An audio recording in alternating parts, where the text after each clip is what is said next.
যারা আজকে এখানে উপস্থিত আছেন, আমাদের দেশের জাতির অত্যন্ত বরেণ্য নেতৃবর্গ, আমাদের বুদ্ধিজীবীবৃন্দ এবং আজকের এই সভায় উপস্থিত আমাদের ভাই ও বোনেরা, সবচেয়ে বড় যেটা আমাদের যারা এই জুলাইয়ের যে অভ্যুত্থান, সেই অভ্যুত্থানে যারা আহত হয়েছেন তারা এখানে অনেকে আছেন, যারা শহীদ হয়েছেন তাদের আত্মীয় স্বজন এখানে আছেন, তাদের সকলকে আমার সালাম, আসসালামু আলাইকুম।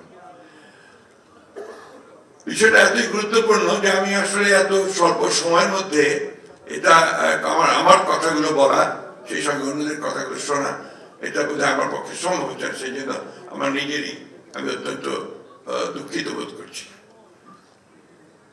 বাংলাদেশ একটা অত্যন্ত সবচেয়ে জটিল একটা রাজনৈতিক সময়ের মধ্যে দিয়ে যাচ্ছে।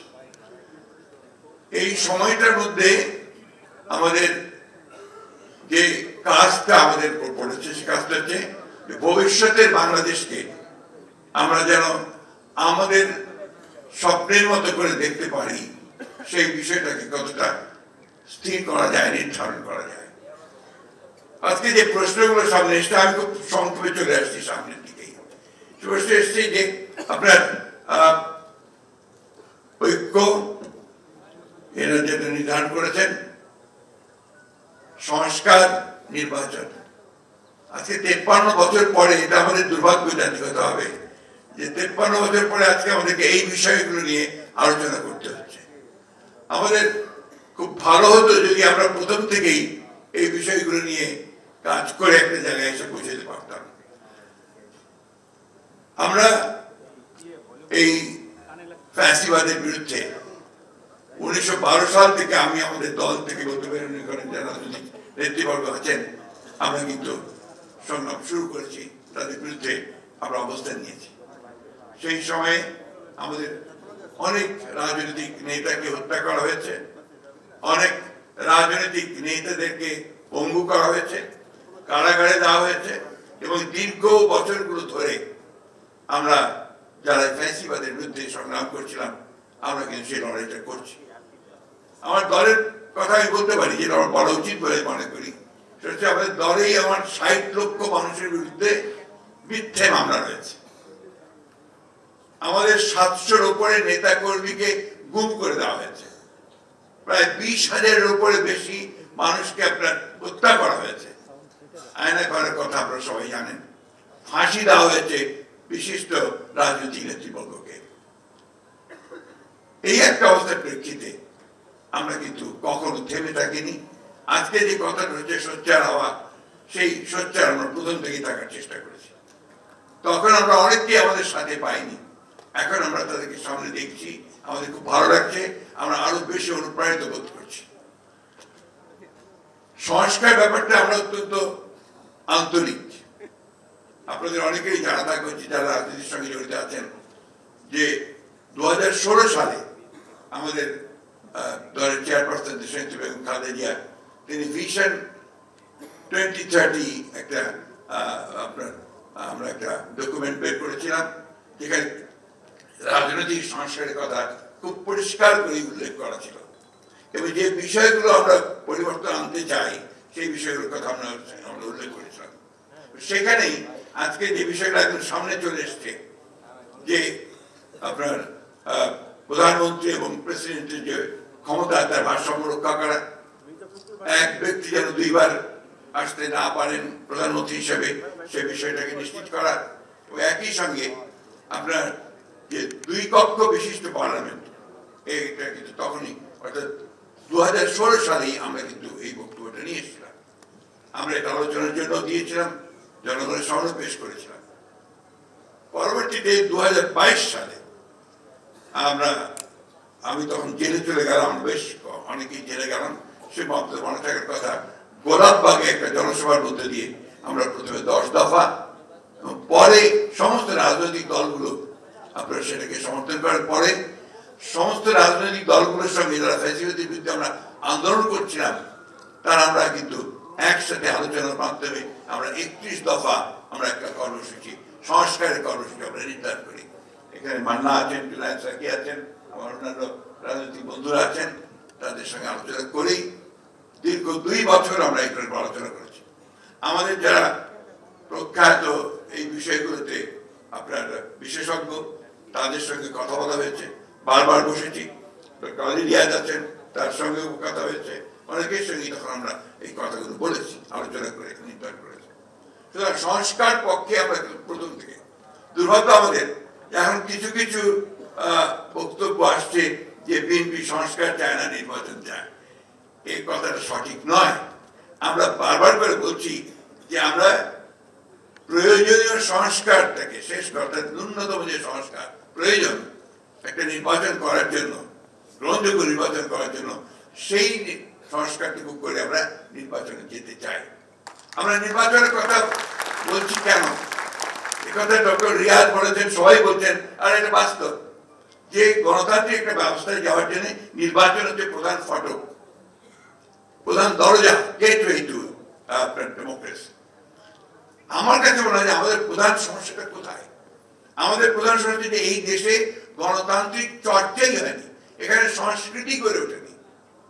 একটা যে কথা বারবার এসছে যে এখানে একটা ডেমোক্রেটিক কালচার যদি না থাকে, তাহলে আপনি সেই ডেমোক্রেসি বারবার বলতে হচ্ছে আমাদেরকে এটা করতে হবে, এটা করতে হবে, এটা ডেমোক্রেসি, এটা এইভাবে যেতে হবে। এই জিনিসগুলো কিন্তু আপনার একটা কাল চর্চা ছাড়া, বারবার প্র্যাকটিস করা ছাড়া কিন্তু সেটা গড়ে উঠবে না। ইম্পোজ করে কোনো কিছু করা সম্ভব হবে না। আপনি যেমন আমি বলি, কেয়ারটেকার গভর্নমেন্ট সিস্টেম আমরা 3টে ইলেকশন করেছি। এই 3টে ইলেকশন, প্রত্যেকটি ইলেকশন কিন্তু একটা জায়গাটা ভালো হয়েছে এবং গ্রহণযোগ্য হয়েছে। অর্থাৎ কেয়ারটেকার সিস্টেম আপনার মানুষ গ্রহণ করেছে এবং তারা সেটাকে অত্যন্ত জরুরি মনে করেছে, এটা মানুষের কাছে। একইভাবে আমরা যদি প্রেসিডেন্সিয়াল ফর্ম অফ গভর্নমেন্টে চলে যেতাম, বড় কিছু যেতাম, সেটা ওই মুহূর্তে কিন্তু জনগণ সেভাবে গ্রহণ করতো না, আমার কাছে মনে হয়েছে। আমি আপনার তাত্ত্বিক নই, আমি কোনো আপনার রাজনীতি কোনো বিশেষজ্ঞ নই, আমি একেবারে মাঠ কর্মী একজন। আমি পৌরসভার চেয়ারম্যান থেকে আমার রাজনৈতিক জীবন শুরু করেছি। অর্থাৎ একেবারে তৃণমূল পর্যায়ের মানুষগুলোর সঙ্গে আমি কাজ করে করে আমি এই পর্যায়ে এসেছি। আমার যেটা ধারণা যে আপনি জনগণকে বাদ দিয়ে কোনো কিছু করা সম্ভব হবে না, আপনার জনগণকেই তৈরি করতে হবে আপনাকে। অর্থাৎ আমরা আজকে যে প্রক্রিয়া চলছে আমি স্বাগত জানাই, কিন্তু আমি একটা অনুরোধ করবো, আজকে যারা কমিশনগুলোতে আছেন তারা জনগণের সঙ্গে ইন্টারেক্ট করার ব্যবস্থা রাখবেন। ডক্টর রিয়াজ বলেছে যে তাদের কাছে 1 লক্ষের উপরে বিভিন্ন প্রস্তাব এসছে, খুব ভালো কথা। সেইটা আমি যেটা মনে করি যে তারা যদি, আমি শুনেছি যে তারা তাদের প্রস্তাবটাকে তৈরি করে গভর্নমেন্টের হাতে দেবেন এবং গভর্নমেন্ট তখন আপনার পলিটিক্যাল পার্টিগুলোর সঙ্গে বসবেন। ওনারাই যদি আগে পলিটিক্যাল পার্টিগুলোর সঙ্গে বসতেন, আমার মনে হয় সেটা বলে আরো ইফেক্টিভ হতো, আরো ভালো হতো, এটা আমার কাছে মনে হয়। এখন গভর্নমেন্ট বসবেন, গভর্নমেন্টের সঙ্গে আলোচনা হবে, আলোচনা আরো সময় লাগবে। যত বেশি সময় যাবে আমার কাছে মনে হয়, আমাদের কাছে মনে হয় যে সমস্যাগুলো তত বাড়বে। আসল জায়গায় তো প্রবলেম তো অন্য জায়গায়। আপনি এগুলো ইমপ্লিমেন্ট করবেন কাদের দিয়ে?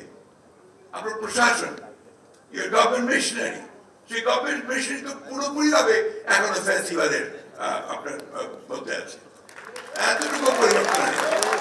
একটা ফাইল ধরেন আপনার ছাত্রদের যারা আহত হয়েছে তাদের চিকিৎসার ব্যবস্থা কোথায় আটকে আছে খুঁজে বের করে দেখবেন ওই ফাইল দিয়ে আটকে আছে, প্রবলেমটা ওইখানে হয়ে আছে। এই বিষয়গুলিতে আমাদেরকে লক্ষ্য হয়। ডক্টর দেবপ্রিয় এখানে আছেন, ডক্টর মুস্তাকও বলেছেন যে কাঠামোটা যদি না থাকে, সেই কাঠামো না থাকলে আমরা ওপর থেকে শুধু চাপিয়ে দিলেই আমরা দ্রুত কোনো কিছু করতে পারবো না। তাই আমাদের স্ট্রাকচারটাকে ঠিক করতে হবে, প্রতিষ্ঠানগুলোকে ঠিক করতে হবে। সেই প্রতিষ্ঠানগুলোকে যদি আমরা গণতন্ত্রের উপযোগী করে গড়ে তুলতে পারি, তাহলেই আমরা গণতন্ত্রকে সফল করতে পারবো। মন মানসিকতাটা খুব বড় জিনিস, মাইন্ডসেট।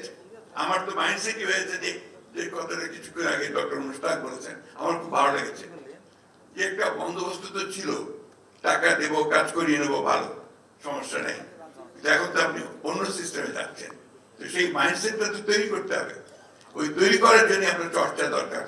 আমাকে গণতন্ত্রকে চর্চা করতে, ভুল হবে, ত্রুটি হবে, কিন্তু ওর মধ্যে দিয়ে আপনাকে ডেমোক্রেটিক সিস্টেমকে কাজে নিয়ে যেতে হবে। আগে সামনের দিকে নিয়ে যেতে হবে। আমি বক্তব্য দীর্ঘ করবো না, কারণ এখানে আরো আছেন অনেকেই বক্তব্য করবেন। শুধু একটা কথা বলতে চাই, খুব জরুরি কথা আমার কাছে মনে হয়েছে, যে আমাদের ৭১কে ভুলে না যায়। ১৯৭১ সাল, এটাকে যেন আমরা কখনো ভুলে না যাই।